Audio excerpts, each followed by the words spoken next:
balcony right now. And I've just finished watching Love Island. It's like going to 2 o'clock right now, yeah? Going to 2. And one of my nephews is on there. I call him my nephew, but like, he's one of my friend's sons. He's a twin, actually.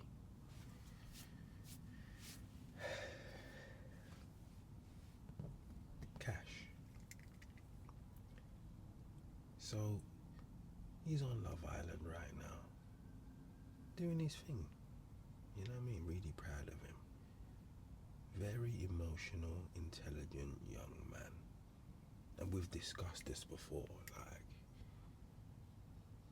what are girls or women like in his age group? He's like, boy, they're different, they're immature.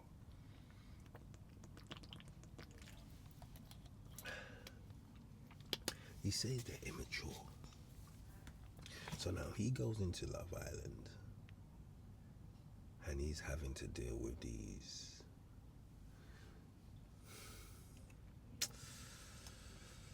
women, right? And I'm like,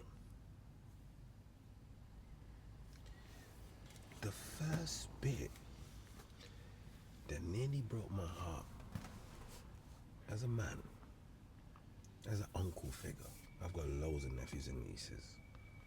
Yeah. Some are in their 30s. Yeah. Was to watch Cach cry. Yeah, man. It broke my heart slightly. Now, the reason it broke my heart slightly is where women get to this point, or girls get to this point where they have no consequences to how they make a guy feel. And I've seen it. It's like no one can tell a young lady anything to be like, yo, you have to be accountable. You have to be accountable. You can't go around doing, certain things and breaking man's heart like that. These are how players are made. These are how players are made, because women, I guess his age group now, and it's probably, guys, let me know if I'm like, I'm speaking some facts here. But I'm sure these type of things that's happening on Love Island now to the 20-odd-year-olds were happening when we were in our 20s. So, like, what I love about the interaction with, the young men on Love Island is the fact that they're able to show their vulnerability. That is beautiful. I ain't gonna lie. That is beautiful. That will save a lot of male lives. Yeah? The fact that it's okay to show your vulnerability. Now, I'm saying, I'm not trying to I'm biased a little bit, but I think my nephew's gonna win this one, And then on the same flip side of that,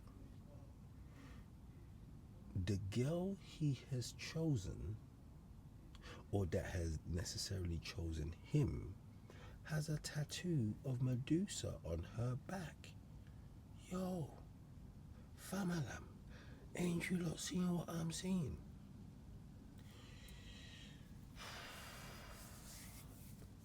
Gabby, you better talk to your son, She's got a tattoo of Medusa on her back. And and you want me to be okay with my nephew dating her, and then the other two ladies that she's got rolling with her, one of the young ladies, her energy is a bit off. Her energy is a bit off. And it's just like, what kind of young men and women are we building? But like, it seems like the boys have been told off enough, long enough for them to now start realizing, yo, we have to act right. We have to be held accountable. But it seems the young ladies are not being held accountable. Am I wrong? Am I wrong?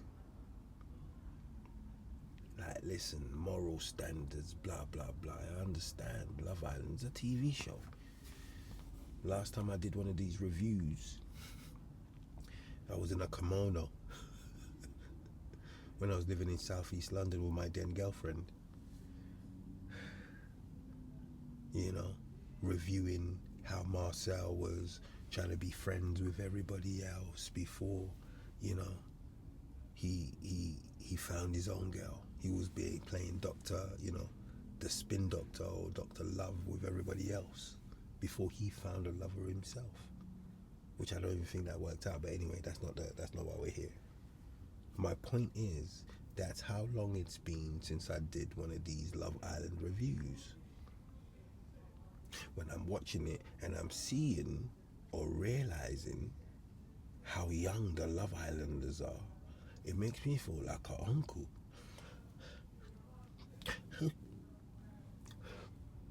But I know I'm an uncle though, innit? So it's okay.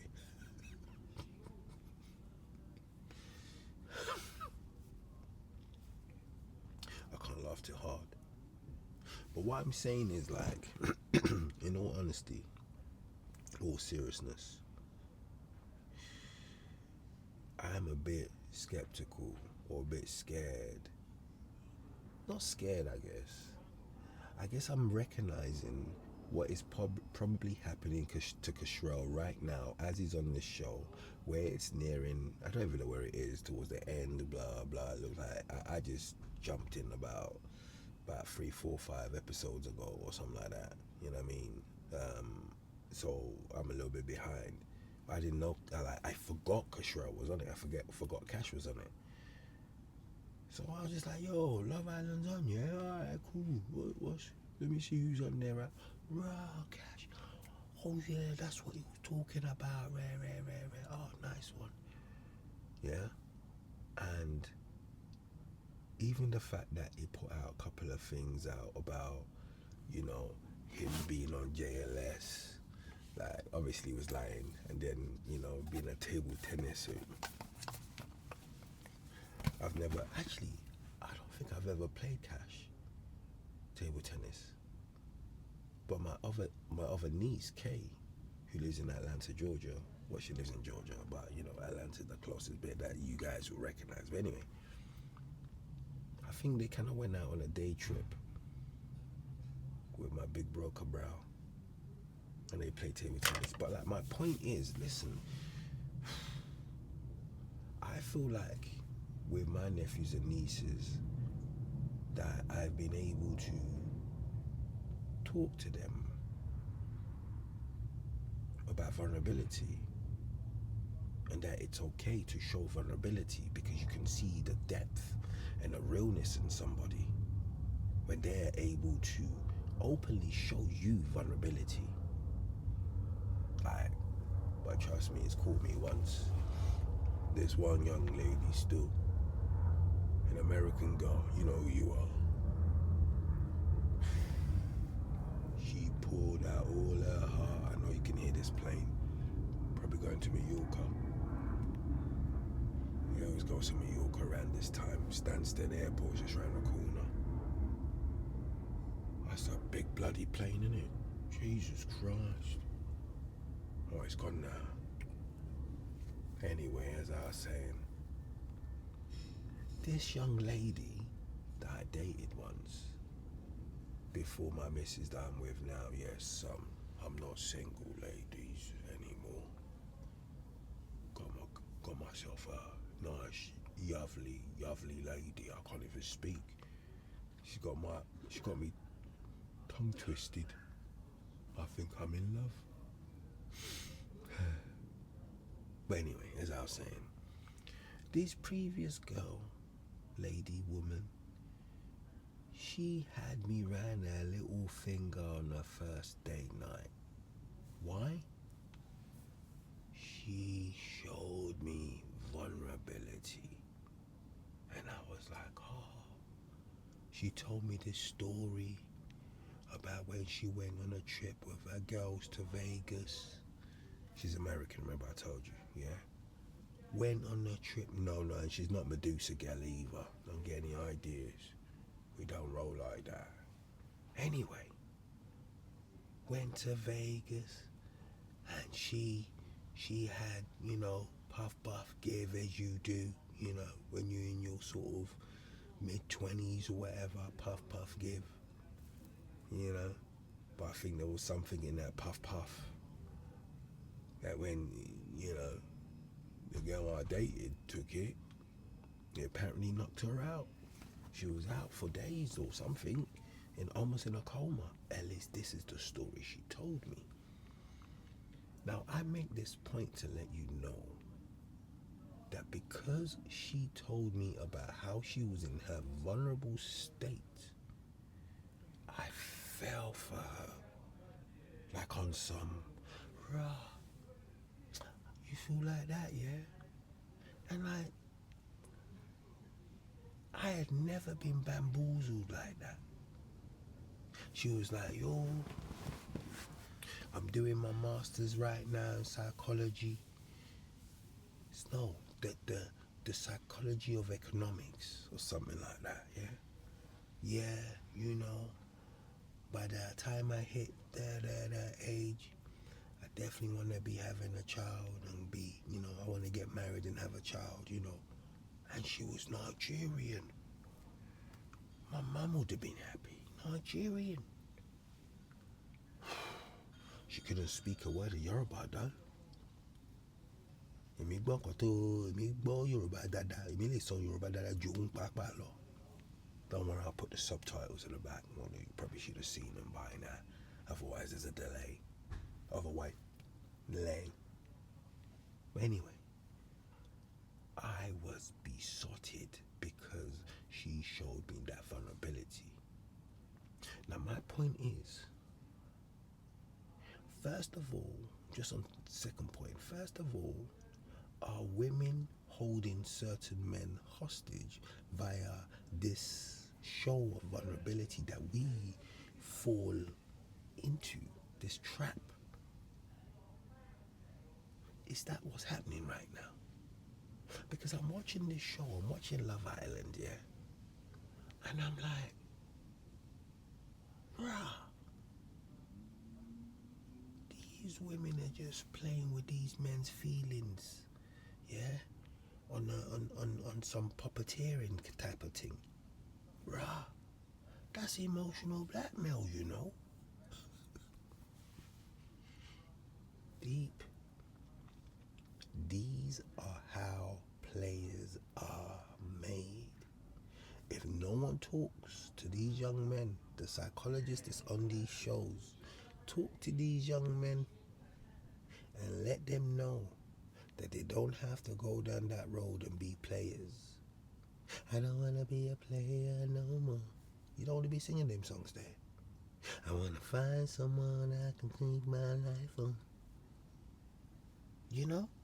Joe, Mr. Thomas, you know what I'm talking about, innit? Don't want to be a... You understand what I'm saying? So, when we are in this predicament of letting ladies, certain ladies, because not all ladies are like this in terms of, don't have any emotional intelligence to that extent and kind of have this prima donna, princess type vibe about them. Like, I blame the fathers. I have to blame the fathers. Because one, if your father's not around, yeah, even like these are my things that my list, as it were, in terms of dating. I find out, are her parents still alive, first of all? Do you know what I mean? And did she grow up with her parents? If she grew up with her parents, I want to know which one. I want to know who she was closer to. Was she closer to dad? Was she closer to mum? Was she closer to mum because dad wasn't around? All of those things. I'm more or less doing a psychological assessment as I'm talking with my dates, trying to figure out, is this the one? I remember a time I used to basically decide if a woman or girl, whatever at the time, depending on how old I was for me, if she went to uni or not. I became my stepfather. God rest your soul. Sylvester Kimumi Ogumoiwa, my first father, my stepdad. Like, he put these values within me in terms of education. You must be a lawyer. You must be an engineer. You must be a doctor. Those are the three things that, like, our Nigerian parents gave us. As I said, I grew up in a Nigerian family. I grew up in Nigeria from age of 2 to the age of 10. My father, my stepfather's Nigerian, and my biological father was Bayesian from Barbados. My mom's Nigerian. There is a certain type of value system that was put in my psyche. So my thing was, I was only gonna be dating a woman that was, educated. I'm educated. I would want her to be educated. Simple. She doesn't necessarily have to have a master's in something, but masters and those degrees don't really mean something. That's in another YouTube. Let's watch that or film that another day. But we are watching these shows and looking at the value system that we are leaving these young people. I sound like an old man now, innit? I sound like an uncle. I'm looking at all of those value systems and I'm going, rah. Is it the fact that we are letting these young ladies, and again I say I blame the fathers, because the fathers to a certain extent were players back in the day. Had that girl there, that woman there. Got married, settled down, put up their playing boots up. Then they have daughters because the universe and God is watching them and going, yeah, I know what you did, I know what you did about 20 summers ago. They made it. Now you have your daughter. Now you want to tell her, make sure he has this, make sure he has that, What about the value system? Some of them are like, make sure you find someone that's like your dad. And if your dad was not an emotional man, and it was a player himself, it's a player you go draw. Now, a lot of these young men that are on these shows are literally like, some of them are gentlemen. But then this boy, Harry, young man, I know I'm going to meet you. And I'm going to give you a good telling off. Because right now, you sound like a very spoilt child that was allowed to get away with absolutely everything. I think you was that child in aisle bloody 5, screaming because you wanted Cocoa Pops or something. I think you were that child, Harry. The way you are showing us up as men, the apple tree, you see? They say the apple don't fall too far from the tree. What was your father like? no offense now, please, Harry, don't fight me. Like, you know what I mean? It's none like that, yeah, please. But what I'm saying is, you have certain women chasing guys like Harry because of that everybody wants him. Law of the jungle type thing. You know? He looks like the alpha male. Yeah? And all the women will chase him up. And then when they get hurt, then they're like, oh, let me lean back on the nice guy, you know, the one that was responsible, the one that was willing to look after my heart. Now you want to come and chat to us. That's what's going to happen. I'm telling you, that is what's going to happen. And us, as empaths, emotional, intelligent men, will take them back. Come. Yeah? They say, what, nice guys finish last and all that. Yeah, man. You can't be too nice. You need that balance within you. You gotta know when someone's taking a mick, yeah, and someone isn't. Yeah? So I feel at this stage, Cash, we'll talk.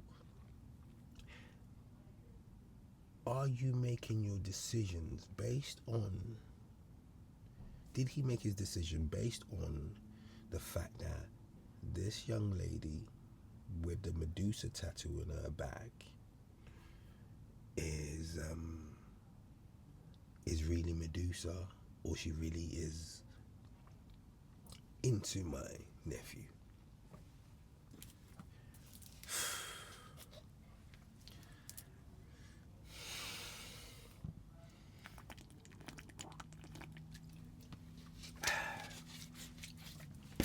Listen,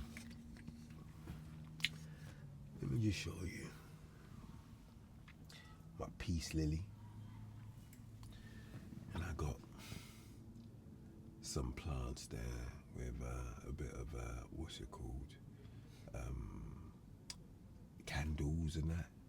And right there, you see it? I don't know if you can see it. You see it there? We call that Igbale. That's like a sweep. It's like a sweeping thing, Nigerian thing. And I got my two lamps here, just to give you a bit of effect, yeah. And got a bit of smoke, yeah. I'm underneath a canopy and that.